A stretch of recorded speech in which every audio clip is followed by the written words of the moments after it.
Hello, I'm Adi Bahnov and I'm the CEO of Social AI. We are a generative AI company that has been ranked among the 50 most potential in 2023 potential AI company in 2023 by both ChatGPT and Jeff Vance.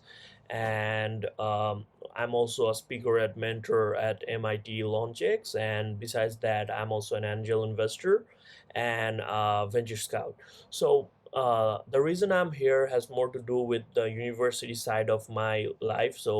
I'm also pursuing undergrad student at Rochester Institute of Technology. I have just joined here, and I've seen that university students struggle a lot with business idea competitions, and as someone who has been there and have like won almost every competition, business idea competition I've been in, and have actually built ventures and funded ventures in the past, I think I have a framework that could really help you guys hack your next business idea competition. So whenever you're going to solve any particular whenever you're going to generate an idea in any particular theme, maybe it in education or energy or equality, whatever it is, the first thing you got to do is find out the core problem. Just don't find out the symptoms, find out the problem. So like for example, if it is uh, education, you want to know like what where the problem is. The symptoms may be that education is not very practical, it is not very accessible, but you have to also find even the more deeper problems, like there is a like issue with the cost of education, there is the issue with the resources, there is a lack of teachers, there is a lack of training. You have to find those core problems, and then you have to find solutions to those core problems instead of the symptoms. So for example, generating educational resources is super hard because the number of teacher is like very limited, and these skills are very hard to replicate. And so this is like a problem. Since this is a core problem, you have to just list them out and then just go through three metrics. You have to find out how vast is the problem, how hard it is to solve it, and what are the competitions. So just use the words vast, hard, competition. So if it is super vast, then you have a better market to solve it, and it's like you can solve something super big, and this will really help in your competition. If it is super hard, it's bad for you because like it's super hard to solve it. And even if it is vast, it is also equally difficult, so it's gonna be like negative for you.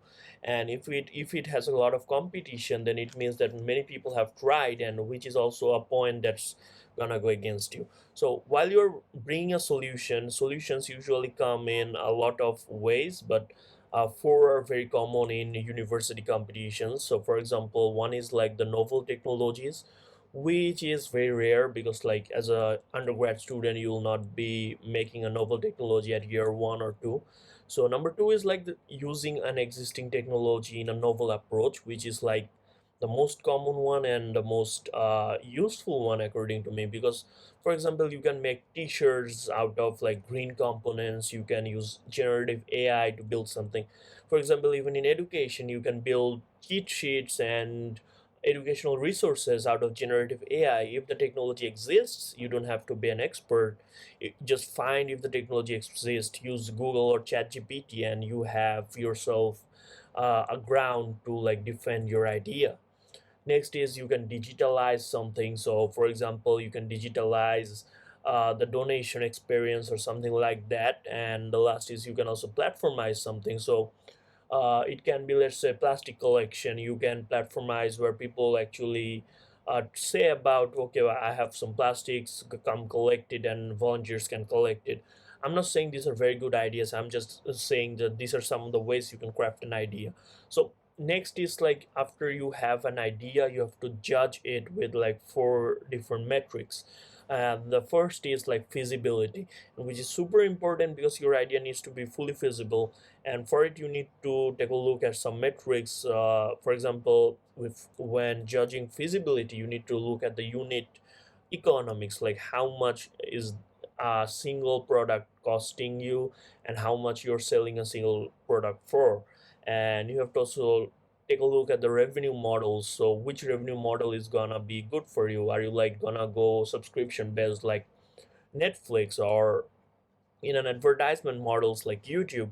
And you also have things like margins, so like how much margin, like how much profit you're making out of it, how much gross margin you have in this whole thing. And then you have to go and take a look at scalability. So scalability is like when the demand grows, like are you able to grow alongside it, and are you able to keep on your economics right with as when you're serving a very large amount of people. So about that, you have to take a look at your total available market. So how big is the market? And you have to also look at other things like the customer acquisition cost, the CAC, which is like how much money you're putting in to gain a single customer. And also you have to find a ratio of it alongside customer lifetime value, which is like how much a customer is going to pay you alongside their whole lifetime. Maybe if they are in your using your service for 5 years, how much are they paying you? And the third metric is like adaptability, for which you have to research on the market behavior and also the market demand, which is like how you have forced people to adapt to your thing. For example, Elon Musk, if he made Tesla electric cars, he's like there is a force where people are thinking that okay, maybe purchasing that car actually gives me a status of being environmentally aware. So like you see, there is a force working. So if you're making green t-shirts and there is no force, you're just gonna expect people to buy them. That is not a very good plan or a very good idea.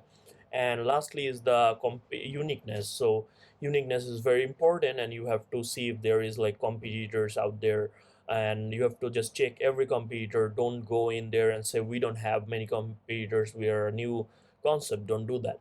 So alongside this, I want to end this video with 5 do's and 5 don'ts in any business idea competition. And the first is do use a novel tech, like do use an existing tech with a novel approach, right? Do not, if even if you don't have the expertise, do not be afraid to use something that is new. Just find if it exists, find if it can be used in this way, and use it. And don't assume that a technology exists. Do research. So it is like a don't. And number two of the do is like find all competitions, find your indirect competitions, and even competitions that may target your market in the future. And the don't is like don't assume that competition doesn't exist. And this is like a super negative aspect, that you, if you don't have a peer view of your competition, you didn't research properly. And number three of the do is like do talk about your competitive advantage, and it should be at least 10x better. It can be a strategic advantage, it can be advantage of geography, it can be advantage of technology. But just don't of number three is just don't be generic. Don't just say, well, we have a comparatively better product, or don't just show something that is like a little bit better, because that will not convince people to switch. Number four is of the do is like scaling is much more important than profiting at the very first stages. So you want to grow large, you want to grow fast, but you don't need to make profit at the very beginning. If you can, that's super good. If you can't, it's still good. And the don't is like don't over focus on profit to the amount that you're profiting a lot, but then you're unable to scale. And number five, which is the last thing before I end this video, is that like the do is like force adoption. Make certain aspects market in a way that people actually adopt to that particular product. And the don't is do not expect adoption. So like for example, if you have something that is environmentally good, people are not going to just buy it for that fact alone. Make it economically good as much as environmentally good, and like add multiple factors so that it can be adopted.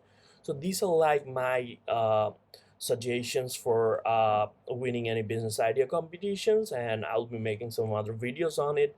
And this is my first video in this channel, I believe. So do like and subscribe, and give me some support. Thanks a lot.